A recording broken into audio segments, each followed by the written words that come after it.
is yours truly, Rockin' Dave, the real deal, North Fort Myers, Southwest Florida. Just gonna do a little quick demo on our, look at that flame finish. That's pretty badass. It's a honey burst finish on the our 2013 Gibson Les Paul Standard Plus, plugged into our Fender George Benson Hot Rod Deluxe. The old saying is either got the classic Gibson and Marshall sound, or the classic Gibson and Fender sound. So.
So, our friend of ours, our YouTube friend of ours, Don, 2 and 3 chords, was hanging out with Mitch Heyman yesterday, and apparently Don also bought a Gibson Les Paul with a titanium nut.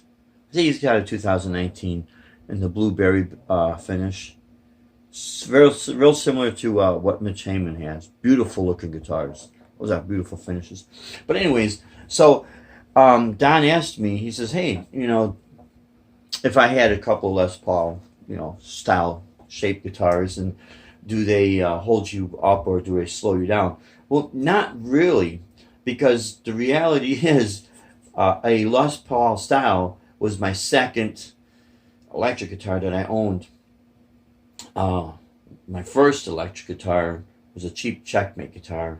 Bought it, what, 1976, I think it was. 76 or 77, I can't remember. But so, yeah. So thinking 1978, I had a black, what kind was it? Magnum.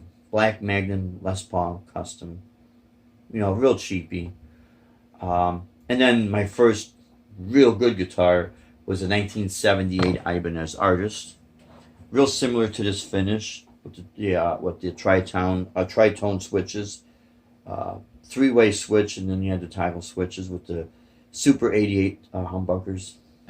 And it was just a really, really nice guitar, but it was basically the same type of a shape. So that's basically why it never really slowed me down. You get used to, you know, you get used to what you play a lot, you get used to, you know, that shape. Now, because of my picking technique, the Strats have always given me that little bit of an issue. I was able to work my way around it, but because of the contour in the back, my wrist was always like this on the Strat, where on Les Paul or Flying V or my old Ibanez Destroyer, it was more like this. So it was a lot easier for me to get my movement, my wrist movement.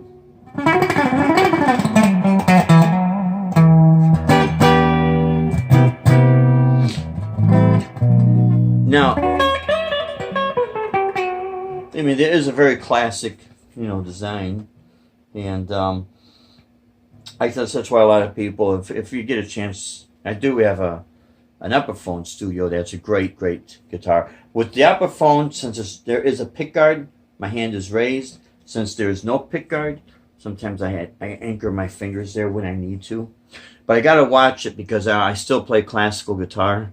So I always file my nails down so I'm not tearing up the finish like I've done on my Ibanez.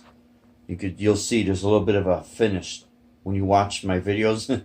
You'll see it's from my nail being, you know, scratching. The enamel on this Les Paul it's pretty thick, so I'm, you know, but I still try to baby it. Now there's a couple of things.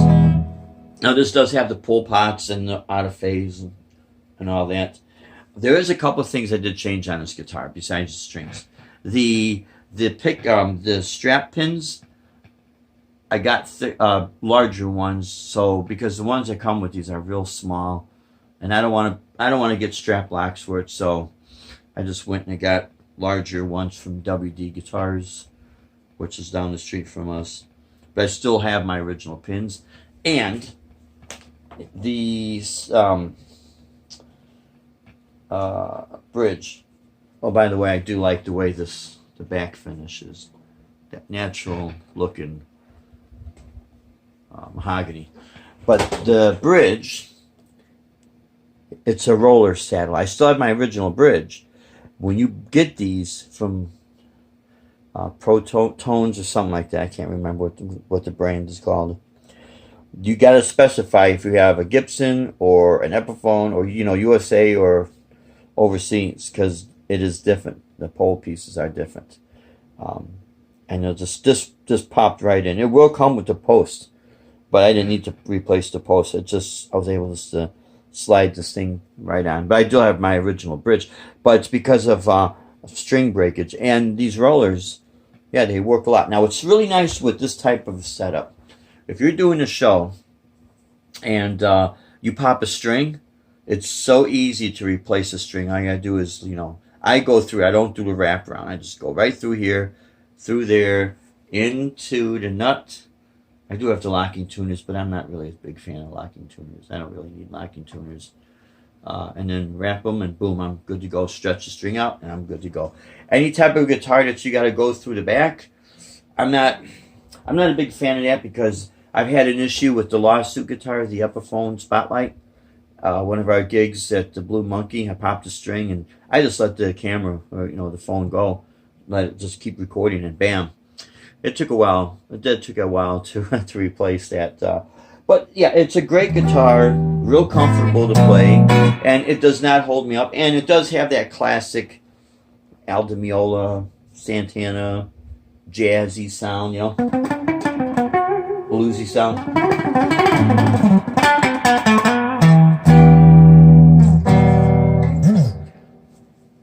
So if that helps anybody out there, it's just you get really good at what you practice. Now this, again, the combination, I'm not using any effects. I'm just going straight into the Fender. It is the Fender George Benson signature model Hot Rod Deluxe. So yeah, really cool sound. I'll show you with these type of octaves when I do cross string octaves in another video. So anyways, my friends, I hope this was helpful for you down 2 and 3 chords. You'll get good at this. Whatever you feel like slowing you down, just keep practicing with it. You'll see what I mean. It'll just bam.